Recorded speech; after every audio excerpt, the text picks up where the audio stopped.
Abonnez-vous sur votre chaîne OSR Monde et activez la cloche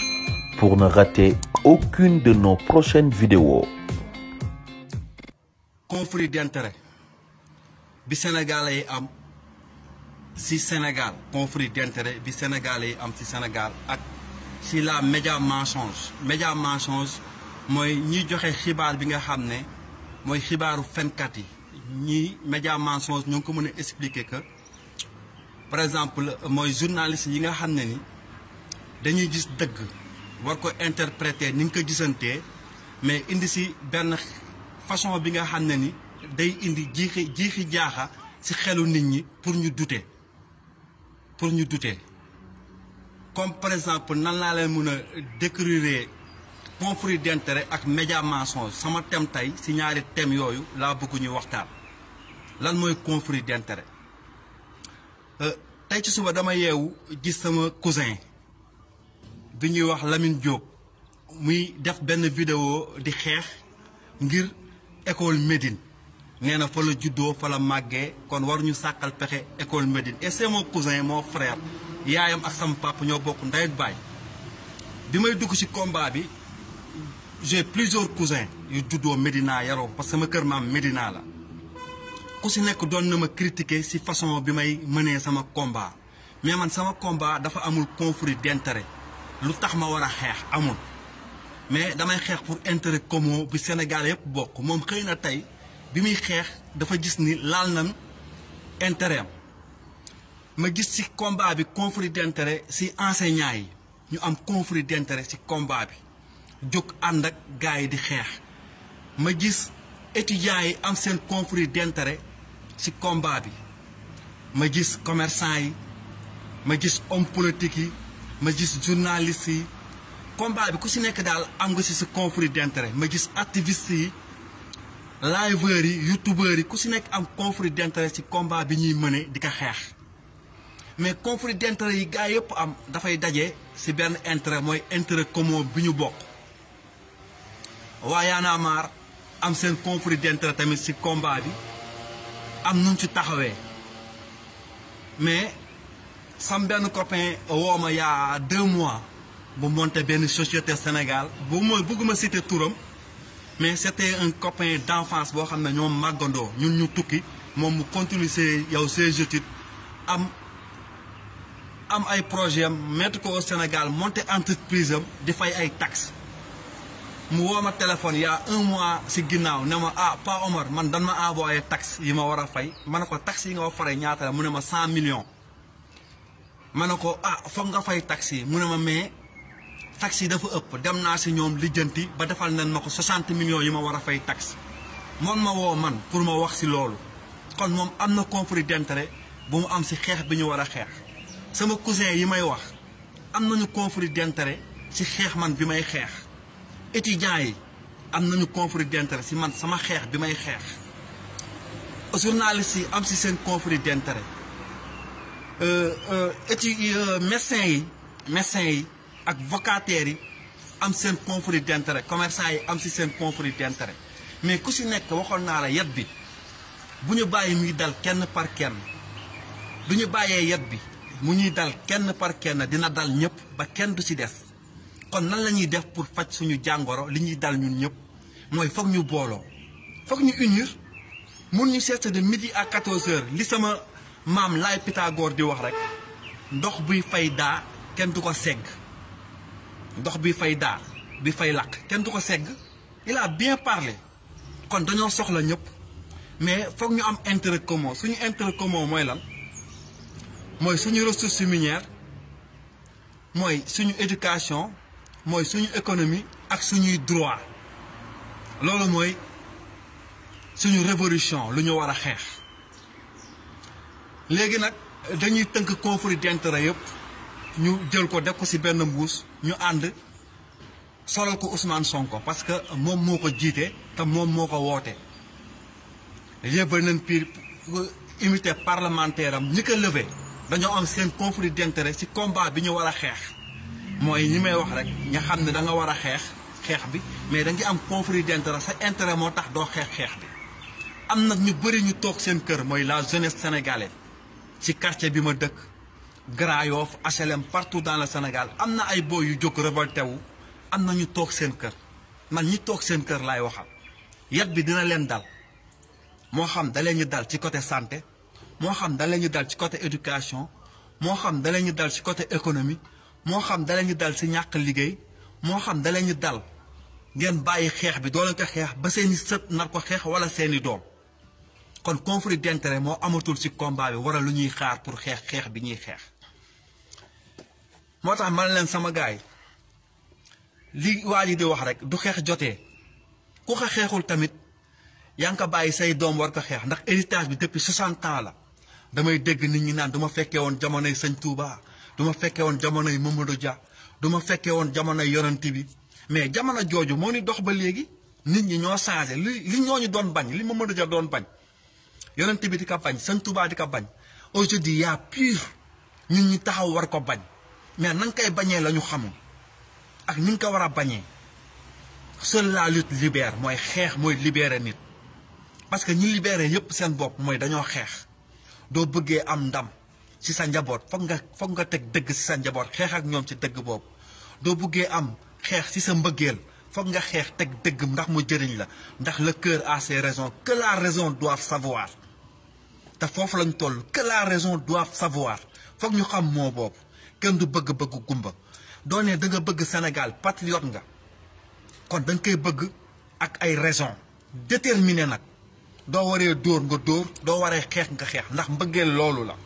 le cœur a ses raisons que la raison ne doit pas savoir loolu waxu dof la que la raison doit savoir ndax doo bëgg n'importe comment et puis doo bëgg n'importe qui kon le cœur a ses raisons que la raison doit savoir kon ñun dañoo woote ni dañoo bëgg Sénégal ay patriote na am na sax ay nit yu ñu naan yéen patriotes yi da ngeen génn Sénégal doo leen ñëw ci dëkk bi ngeen xeex lu tax doo leen ñëw ci dëkk bi ngeen xeex mais ñun ñoo ni xeex sur l'économie du Sénégal on a sacrifié notre vie pour sauver des vies au Sénégal di yónnee dépense añ reer ndékki di fay courant di fay ndox di fay taxe ma dégg nit ñi naan man dama yor sama entreprise personnelle kon bu leen ko yàq mais entreprise personnelle bi nga yor tu fournis l'État l'arme pour te détruire tes frères parce que yaa ni fay taxe te jëriñu la si te pas il va pas te revenir parce que lépp rek da nga koy jël féetale ko ci seen bopp ci seen mën-mën ak fi seen xel toll ma ne nag damay ñëw si la média mensonge sama gars yi mooy deuxième arme mooy arme de guerre bu gën a puissance si monde bi mooy comme ñun nu ñuy def comme Jiji nu muy laay fee ñun ñëpp média la ñu yor média bu positif comme laay Pythagore ñu koy defee Ousmane Tounkara ñun ñëpp média la ñu yor mais ñun dañ yoruñu média mensonge ñun média bu positif la ñu yor ñan ñoo yor média mensonge bi mooy ki lay jox xibaar bi day jël xibaar bi modifier ko bi nga xam ne ni yow doo koy recevoir da ngay douté wu par exemple dañ lay jiitu ci xibaar bi ñëw ne la ah gis nañu Ousmane Sonko na nga ko gisee dafa simmi tubayam ah moom na nga ko gisee jox la ay façon biñ lay joxee ba ni yow information bi nga waroon am mu dëggu ci yow da nga ciy douté wu da ngay am jiixi jaaxa parce que loolu la ñuy utiliser on l'a utilisé contre Kadhafi on l'a utilisé contre Mamadou Dia on l'a utilisé contre Cheikh Anta Diop tey moom la ñuy utiliser contre Ousmane Sonko pour yàq deram mooy dañ lay jiitu ci nit ñi ku la jiitu ci mbooloo wax la nooy toogee par exemple man damay nekk fu 100 personnes nekk ma toog di xaar sama benn nit tëll sama ennemi tëll wala man ku ma bañ ku ma iñaane ma jiitu ko ci mbooloo bi ne leen mbooloo bi kii di ñëw fenkat la wala sàcc la mbooloo bi man la ñuy gëm ndax man maa leen jox information boobu mooy média bi ma leen jox la média mensonge xibaaru fen bi ma leen ñu jox mais après facteur temps moo ñuy jugé dama dégg démb sam papa Mansour Mbaye génn c'est mon père dama daan bokk ak moom bool bi ñuy lekkee man daf maa yar mu génn wax ci pikiir yi nee leen ni ngeen pikiiru ma dégg ay vidéo am ci ginnaaw mu ne la ñu jiinoon Mamadou Dia mi raconté histoire li daloon Mamadou Dia ndax moom fekkee woon na ko moom sama papa Mansour Mbaye ma am ci jàngat mu ne la ñu jiinoon Mamadou Dia du dëgg da nga ko doon nax ndax da nga ko jiinoon coup d'état ndax affaire jalousie ak iñaan man tey ma xalaat ni at yi mu toll sam Papa Mansour Mbaye man maan ñaan yàlla dund at yooyu du ëllëgee dinaa taxawaat ci public bi am 70 ans wala 80 ans ne lii ñu jiinoon Ousmane Sonko danga ko nax ay fen la du dëgg ma bañ man loolu dal ma xam ne man li ma war a jóg xeex la li ma war a joxe sama bakkan xeex la ngir sama réew li ma war a am détermination xam ni lii yëpp ay fen la yu ñu tegal di ñu ko nax di ñu fen ba ñu juddoo ba léegi mooy siiru bi mooy jugement bi ñu def ñun doomu sénégalais yi avant ñuy judd ñu nampal ñu ci ay fen génte ñu ci ay fen taatantal ñu ci ay fen ba ñu mat ay muskal xam ni lii ay fen la ku ci nekk nag ragal ko dindi ndax li may wax rek ñaari mbir lañu ragal ñun sénégalais yi mooy dëgg ak dee kese lañu ragal ku ñu dig dee ñu ñëw ñu sori la ku ñuy wax dëgg ñu jàppee la noonu ndax Ousmane Sonko dëgg la ñu mës a wax dëgg la ñuy gis ci moom dëgg la ñu dund ak moom kon dëgg boobu tey dafa woote képp kuy sénégalais nga yëg ko nga bañ ko yëg man je m'adresse à tout le monde nga farak Idi nga farak Ablaye Wade nga farak Macky Sall nga nekk Mouride Tidiane Khadre Layen j'ai rien à cirer man sama parti mooy le Sénégal man sama parti bi ma faral mooy le Sénégal après ku si nekk nga am sa candidat ak sa tarixa injustice ci la ñu judd injustice la ñu tànkee réew mi injustice boobu moom la ñuy xeex tey dafa doon xare Badar man laa tuddee Sénégal yàlla moo ñu joxaat chance biñ doon wax ni nañu fekkee jamonoy Mamadou Dia nañu fekkee jamonoy Sëñ Touba nañu fekkee jamonoy Malcolm X jamono jooju yëpp ñuy wax tey dafa teewaat suñu kanam l'heure a sonné mooy ku si nekk rek war nga xeex à ta façon ak noo ko munti xeexee mooy xam da ngay aimer da ngay partager wala da ngay génn si wala da ngay génn si mbedd bi wala da ngay takk morso yu xonk ndax Macky Sall du génnee ne leen bu leen takk morso yu xonk yi du ma sax gis day fen morso yu xonk yi mooy toj gàllaajam doolu xëyoon suba yéen ñëpp sénégalais ngeen sol lu xonk takk seen buntu kër lu xonk wala seen loxo lu xonk Macky Sall daw génn réew mi saaga lay bañ ak takk lu xonk bu mu ñu bërëng suñu maayen chaque fois ma wax leen ko daan naa fi wax bu mu ci jiitu si combat bi lii ñoo ko waroon njëkkee idée boobu man ma amoon pour ñu njëkk leen attaqué du mu ko defoon tey dañu am temps dal si kaw Ousmane Sonko mais xëy na ñii la combat bi waroon demee ñii moo waroon tax jeunesse bi jóg ba tey jeunesse bi di taaxuraan di toog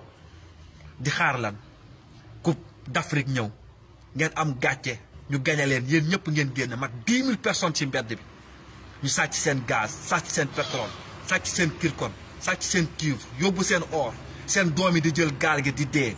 mun leen mat 100 personnes yu génn ngir xeex loolu c'est ce pays qu'on a voulu changer ana mag ñi ana imam yi ana jaaykatu gerte yi ana apprenti yi jooy chauffeuru kaar yi ku si nekk yaa ni jooy mais ragal a génn xeex àdduna bi ñiy xeex la yàlla di fay ñiy xeex ñooy diriger àdduna mais toog rek na yàcc yàlla baax na yàllaa ko dogal ñii la war a demee lan ko bàyyeeg yàlla muñal jaam rek ay muñ kon ñun ay jaam nan moo tax ñu war a muñ lii ñun duñu ay gor moo tax ñu war a muñ lii te kuñ ci wax jaam nga mer kuñ ci wax gore woo nga mer kuñ ci wax baadoo la nga mer ñun sénégalais yi tey ñun ñëpp mun nañu wax ni ay baadoo la nan mun nañu wax ni ay jaam nan mun nañu wax ni ay traître nan sama maam daxaa xeexal France seen maam xeexal ko France ñun sénégalais yi lii tey ñu bëgg defal ko suñuy doom defal ko suñuy sët samay maam ak seeni maam daka defal ay sëtu jàmbur daka defal ay réewu jàmbur ñun tey ñu war ko defal suñuy doom taxaw jub ak jubanti ndax loolu moo ñu war ñu bañ a juboo te jub moo gën mais ay mag yu jubul ba pare juboo ñun ñu seetaan lii di ñu dal gàcce dal na ma tey man tey ruus naa je ne suis pas fier d'être un Sénégalais mais je suis fier d'être un Africain ni ma koy waxee chaque fois jóg dafa jot ak façon bu ñu mënti jógee ay bu leen taal bu leen yàq mel ni yow li ñuy taal li ñuy yàq yow yaa ko moom parce que am nga ci conflit d'intérêt bañ nga sa alal yàqu mais yaa ni seetaan ay nit di yàqu bañ nga say bien yàqu mais yaa ni seetaan ay doomu aadama li yàlla gën a fonk du yàq. Macky Sall il est en train de détruire la jeunesse sénégalaise ngeen ne kenn du wax ngeen ne saaga yi saaga thérapie la bu ñu saagati xale yi yéen waa Pastef dañuy saaga xale yi Pastef yi du ñu saaga xale yi Pastef ñi bokk Pastef dëkk du ñu saaga man Papa Omar Dia bokk ma sa Pastef te damay xorom digg nday Macky Sall ndax loolu la mérité damay saaga Moustapha Niasse ndax loolu la mérité te bokk ma Pastef aw ma seen carte de membre ndax man Sénégal mooy sama parti mais damay saaga seen ndey saa ñu yeewoo ak képp ku dal seen kaw képp ku dal si kaw Ousmane Sonko damay saaga sa ndey parce que loolu nga mérité parce que dama si gis sam bopp si moom dama si gis ay valeurs yi ma yéene samay doom si moom waxoon naa ko c'est l'homme à protéger ndax moom la mbaxane bi jot te soxoruma ñu ne gros mot saaga da nga koy boole si gros mot yi kan mooy yeewu suba te doo wax gros mot j'ai suivi un savant buy décrire lan mooy saaga lan lay def si nit ak nit lan moo tax muy saaga ñun ñëpp tubaab bi day wax putain imbécile dangaa con yooyu yëpp ay saaga la doomaraam ñàkk jom baadoo la yooyu yëpp ay da nga ko tënk ci saaga ay gros mots sa papa dala koy wax sa mag dala koy wax sa yaay dala koy wax lan moo tax ñu la koy wax pour soulager wu léeg-léeg nga fakkasalu sax nga ne caapandayam parce que yaa ni soulagé wu léeg-léeg sa benn copain def benn action nga ne ko booy yaa ñàpp ndeyam doomaraam yaa ngi koy saaga kii di yoo gros mot wala waaye jour bi moo katt ndeyam aay da nga koy wax wala yow booy imbécile nga rek nit def la lu la metti munoo ko jam munoo ko dóor munoo xeex ak moom nga ne ko yow ku kat sa ndey nga yaa ni soulagé wu ci saaga bi nga ko saaga ndax loolu rek nga am moom la Assane Diouf dese woon ndax da nga ko noot xañ ko éducation xañ ko ay droit am xañ ko économie wam xañ ko mu mun a nooyi mun a dund doomu aadama son seul arme c'est de se défendre avec sa langue pour l'utiliser nag sa xol ngay waxee da waree saaga da ngay saaga bàyyi leen di dëkkale saaga fu mu dëkkul saaga yi kenn jàngalu ko kenn ndaayam Sénégal amul école bu ñu koy jàngalee amul diplôme bi ñu ciy joxe ñun ñëpp dañoo judd mun ndaayam saaga ñëpp ay saaga da ngay dem kër Baay Faal yi dañuy saaga da ngay dem kër magul lébu yi ñu saaga nga dem kër sëriñ ci dafa dégg saaga fan nga dul déggee saaga wax la ma yéen Sénégalais yi hypocrite yéen fan ngeen dul déggee saaga ak ku leen jàngal saaga ak foo leen ko xamee thérapie la day faj du positifee day faj du négatifee moo bon te ñun saaga yi ñuy saaga nday Macky Sall dafa positif ndax duñ ko jekk woon téegal ndayam on le connaît son histoire papa mbër la woon bërekat bu nekkoon ci dëkk tukulóor yi Fuuta daan bëre Fatick chaque année dañuy organiser ay làmb papaam demoon fa ngir bëre ji dem fa par lang fa loolooy nday bu liggéey doomu mbër la Macky Sall la papaam c'était un lutteur moo tax mu mun a bàqu torop li may wax du ay fen son père était un lutteur dafa yalwaan ci Fatick son père n'est pas d'origine de Fatick il est d'origine ci jaamu Fuuta yi mbër yi duñu jógee di bañ naan jigéen lu mu bon jur mbër mag ñi dañ ko daan wax bu leen ko daw ana mbër yi tey ci combat bi il se bat pas pour le pays parce que dañoo am conflit d'intérêt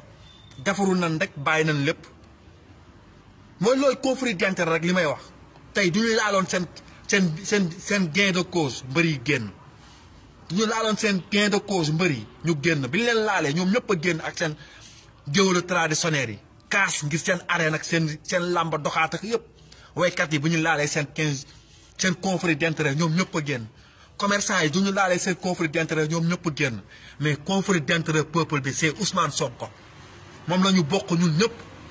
te ku si nekk doo wéetee nga tëdd mooy xam ak foo mënti bokk nga tëdd certitude bi ngay am sa biir xol nga nangu ko nga xam ne c'est l'homme à protéger au Sénégal parce que c'est l'avenir de vos enfants qui est en jeu c'est l'avenir de la jeunesse sénégalaise qui est en jeu lu am solo la nañu dund dëgg dafa jot tey mais ku si nekk rek foog ñu laal la nga soog a yëngu kañ la ñuy xeex ngir réew mi Sénégal yàlla na am guerre civile Sénégal man damay ñaan yàlla du fekkee ni guerre civile moo ko mën a defar ngir xale yi bañ a jël gaal gi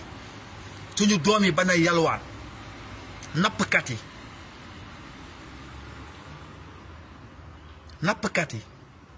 jeunesse bi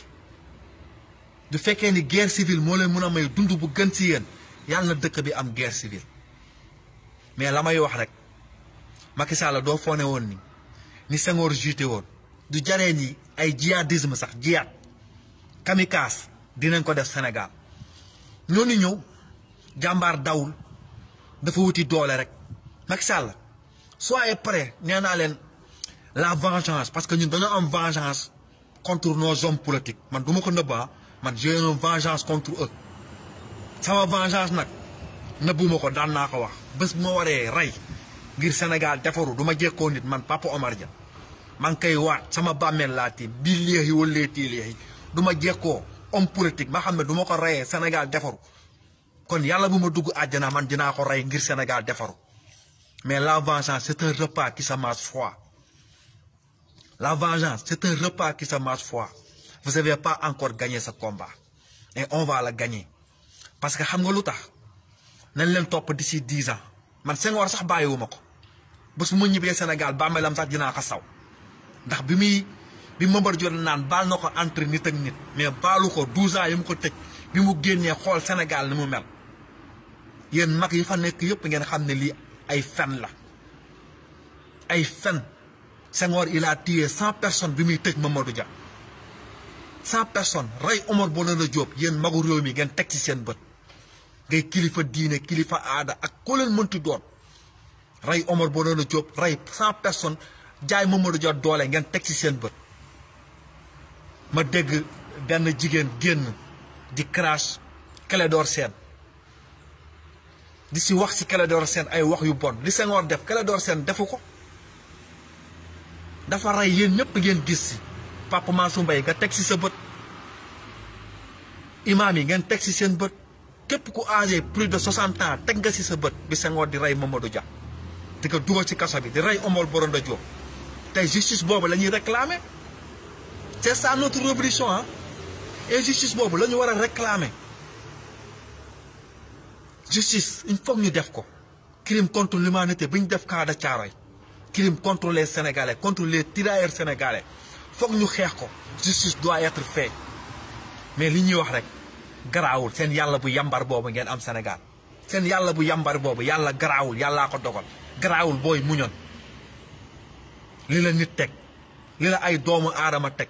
ay nit yu dee dugg ci biir bàmmeel teg la ko fi bàyyi mu lay noot ba léegi machine bi di daw ba léegi ñu naan la muñ ko ba kañ nga nar ko muñ loo say doom muñ loo ko say sët muñ loo ko say sëtaati sët sa bàyyi muñ ko sa maam muñ ko sa maamaati maat muñ ko yow nga taxaw xam ni lii du dëgg war nga ko mën a dindi nga taxaw ne yow tamit dañ koy muñ nar ko muñ loo say sët saram nday tàppet la fa nday yambar saram nday tàppet la fa nday yambar man sëtu Lat Joor laa man sëtu diw laa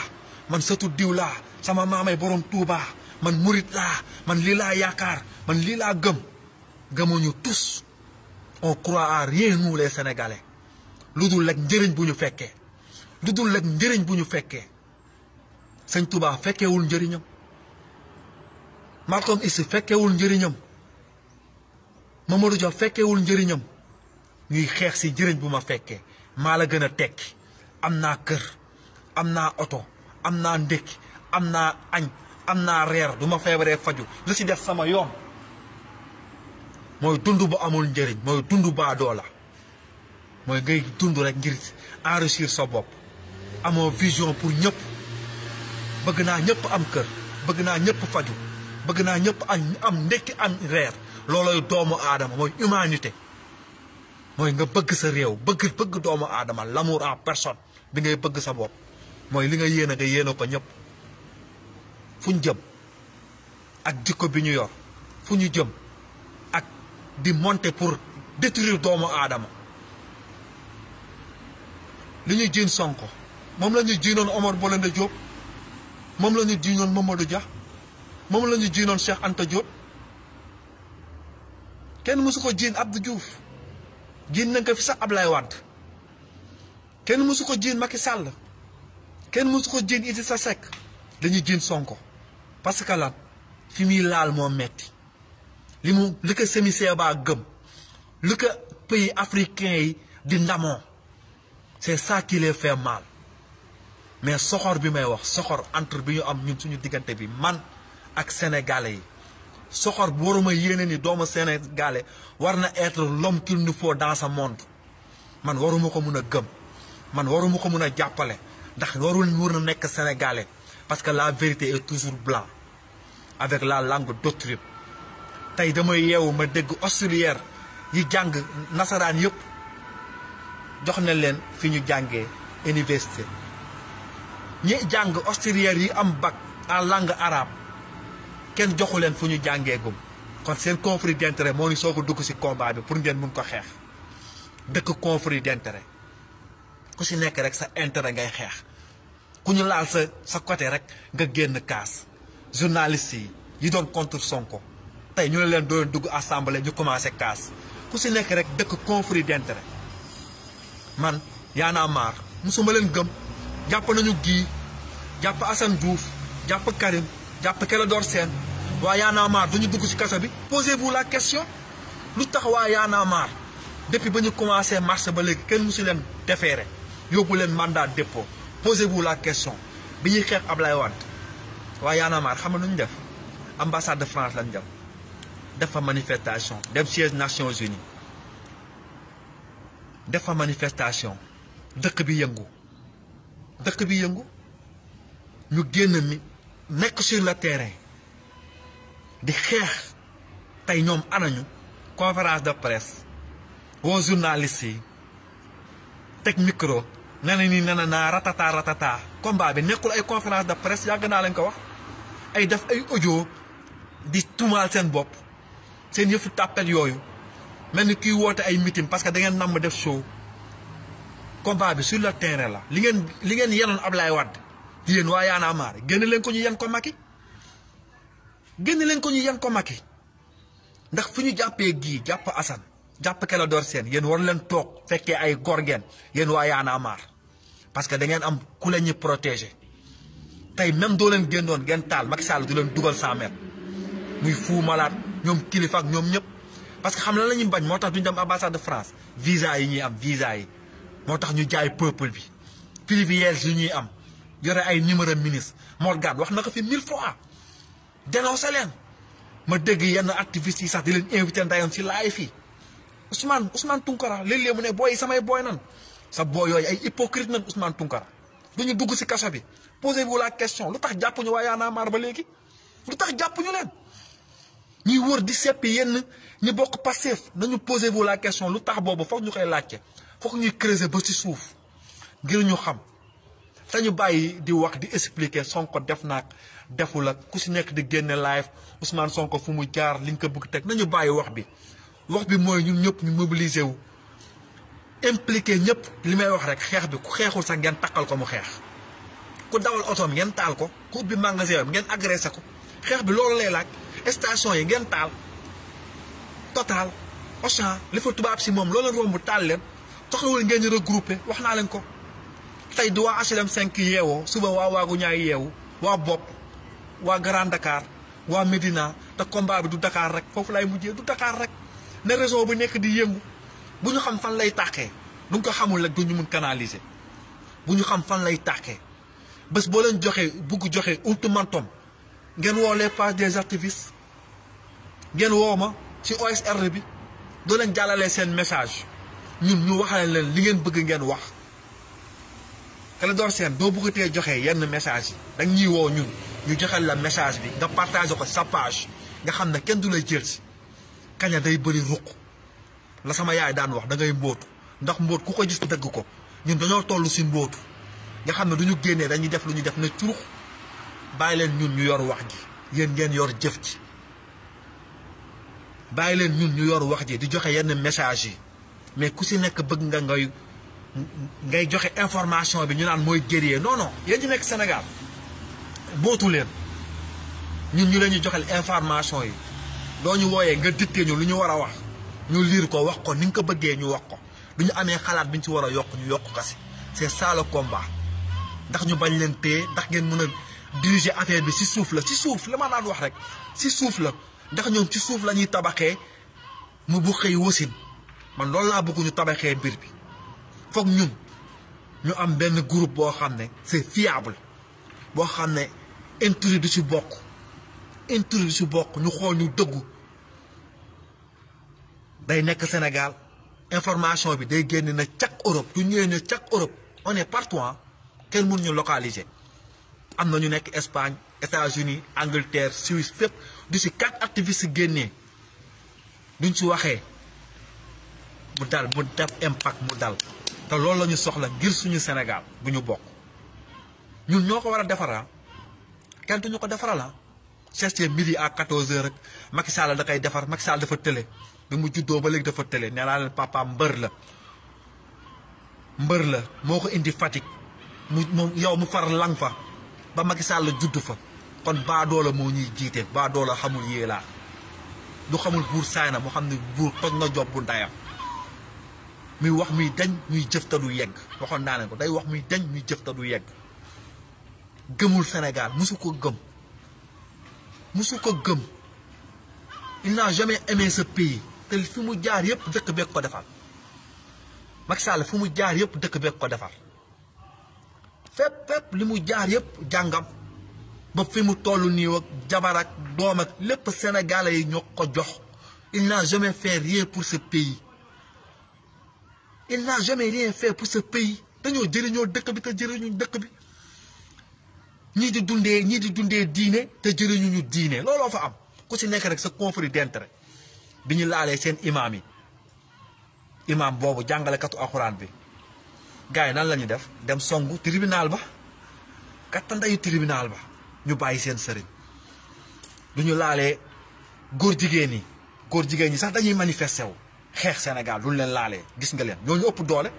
góor jigéen ñi ñoo ëpp peuple Sénégal doole kuñ ci laal sa conflit d'intérêt rek nga jóg intérêt bi ñu bokk mooy suñu santé suñu économie suñu droit ak xale yi nekk ci mbedd bi loolu la ñu bokk sama gars yi di leen wax yaa salaam di leen bëggee yéen ñëpp te di leen jox seen wàccuwaay di wax le combat continue ala accu la amul bàyyi ñii duñ leen wàcc am na ci ñenn ñoo xam ne localiser nañ seeni doom